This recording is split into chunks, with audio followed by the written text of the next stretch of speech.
আজকে আসলাম যেই ক্যাফেটাতে যেখানে না আসলে হয়তো আমি মিসই করতাম। কেন বললাম চলো বলি।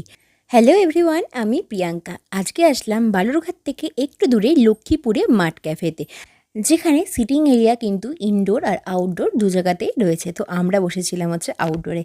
তো আমরা সবাই মিলে ওখানে ভীষণ মজা করেছি, আর এত খোলামেলা পরিবেশ ছিল যে খুব ভালো লাগছিল। আর যেখানে তুমি মন খুলে কিন্তু আড্ডাও দিতে পারবে। আর এরপরে আসি খাওয়া দাওয়াতে। আমরা ফার্স্টে অর্ডার করেছিলাম পর্ন চিজ বল।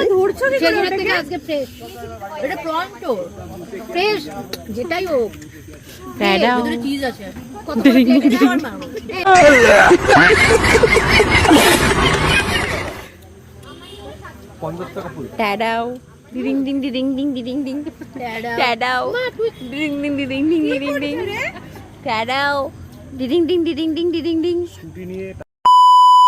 আলো দেখা ওটা চিজ, ওটা চিজটা মেরে দিল। আমি চুল ভাবছিলাম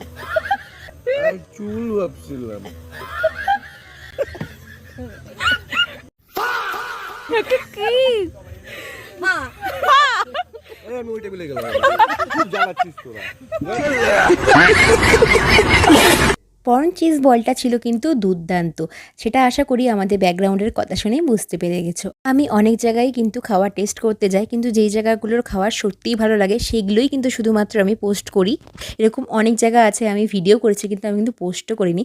তেমনই এই একটা ক্যাফে যেখানকার প্রতিটা খাওয়ার ছিল অসাধারণ। মানে যেমন প্রাইস তেমন কিন্তু টেস্ট, প্রাইস হিসেবে টেস্ট ছিল অনেক বেশি ভালো। এরপর আমরা নিয়েছিলাম হচ্ছে চিকেন ললিপপ, তারপরে নিয়েছিলাম হচ্ছে চিকেন এগ চাউমিন। দুটোই ছিল কিন্তু অমায়িক। মানে সত্যি কথা বলছি, তোমরা যারা এখনও যাওনি একবার গিয়ে ট্রাই করো। শেষে খেয়েছিলাম আমরা লাসি, যেটাও ছিল কিন্তু অনেক সুন্দর। তো চলো টাটা।